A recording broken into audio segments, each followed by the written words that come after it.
Allez, allez, plus vite!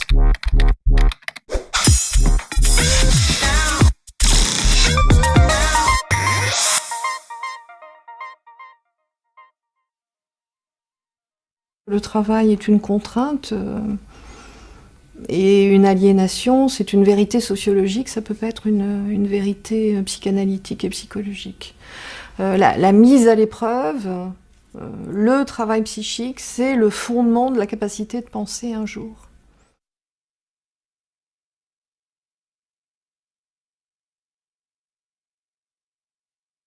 Quand on va travailler, on mobilise finalement non seulement notre corps biologique, organique, quelquefois dans des contraintes excessives, et ça n'est pas pour rien que nous avons une épidémie de troubles musculo-squelettiques, parce qu'on voit bien comment l'organisation du travail inflige des amplitudes articulaires répétitives, sous cadence, à des milliers de gens, sous prétexte que ce geste-là sera le plus productif.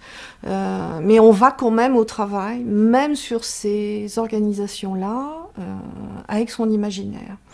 Alors la question, c'est qu'est-ce qu'on en fait de son travail psychique quand le corps est engagé dans une forme d'organisation du travail où finalement le fonctionnement mental est réservé aux uns, le fonctionnement corporel est assigné à d'autres dans un atelier avec une répartition qui appauvrit l'investissement symbolique. Et là, je crois qu'on n'a pas la clé si on ne va pas demander aux gens. Le travail n'est jamais visible.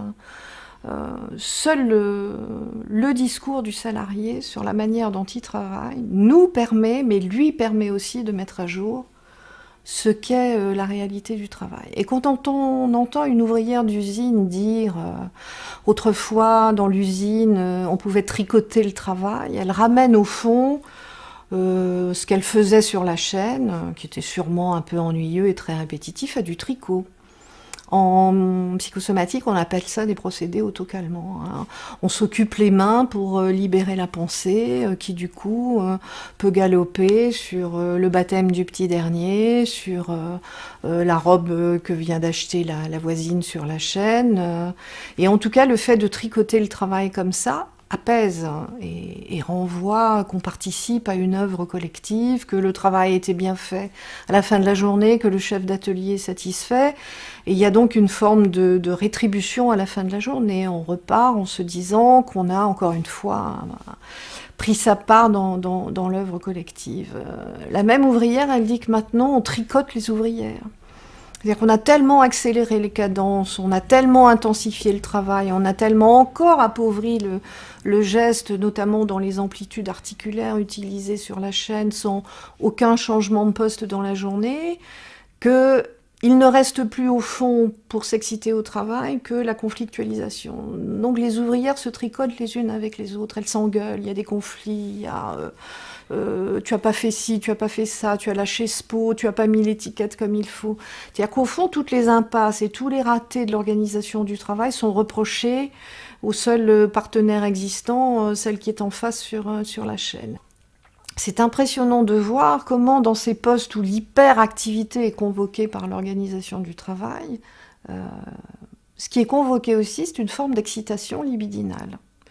Il s'agit bien de s'exciter sur la chaîne et de montrer qu'on est même capable d'aller plus vite que ce que le chef d'atelier demande. S'il faut 600 pièces à l'heure, eh bien on en fera 650 et donc on va être la meilleure de l'atelier. Au fond, la seule marge de manœuvre sur ce type de poste aussi intensif, la seule marge de manœuvre, c'est l'accélération encore accrue du rythme de travail. La mise en rivalité des ouvriers et des ouvrières entre elles. Cette auto-accélération, c'est un peu la seule liberté que le corps possède encore sur ce type de chaîne.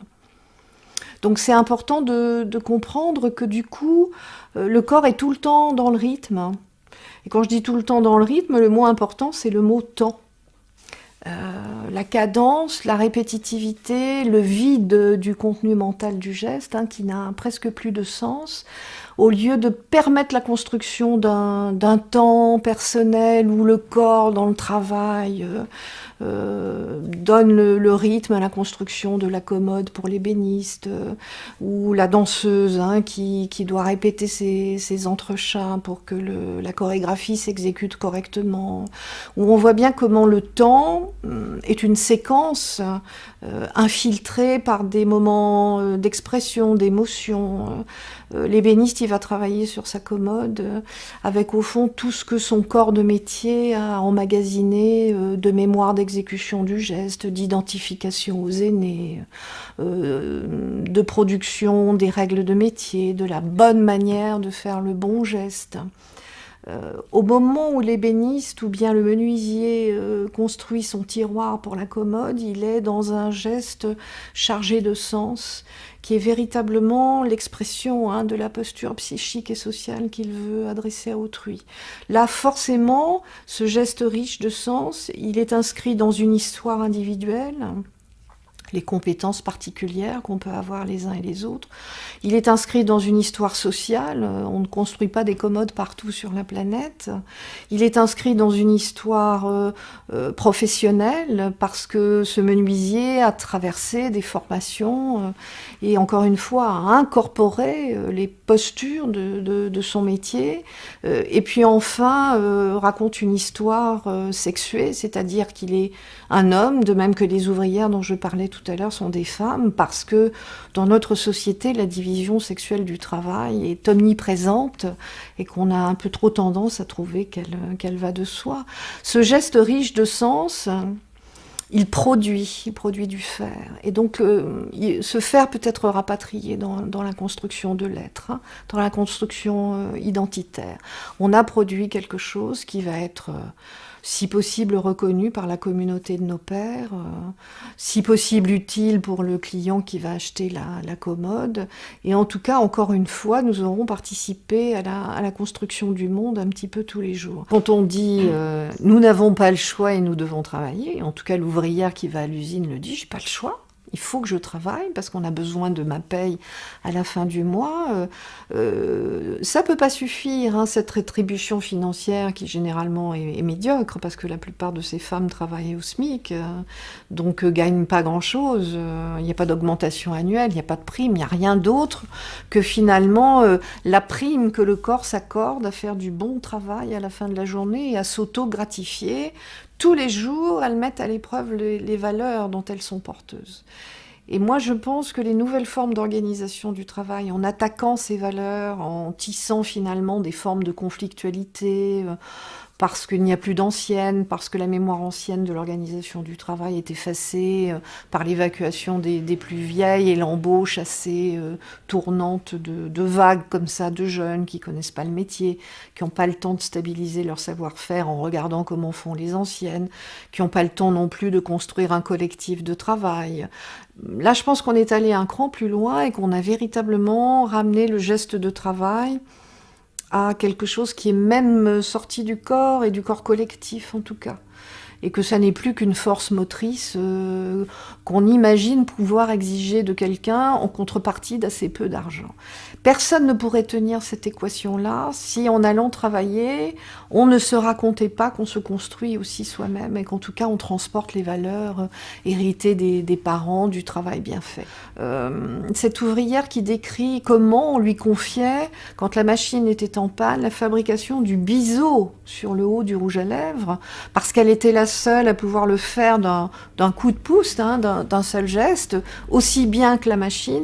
Voilà, la fierté est là, dans l'exécution aussi parfaite que celle de la machine. Et la fierté, personne ne peut l'enlever à l'ouvrière ou à l'ouvrier. Et heureusement, parce que j'ai envie de dire que c'est grâce à cet investissement des valeurs personnelles que la plupart des salariés arrivent à tenir ce que de l'extérieur on considère comme étant du sale boulot.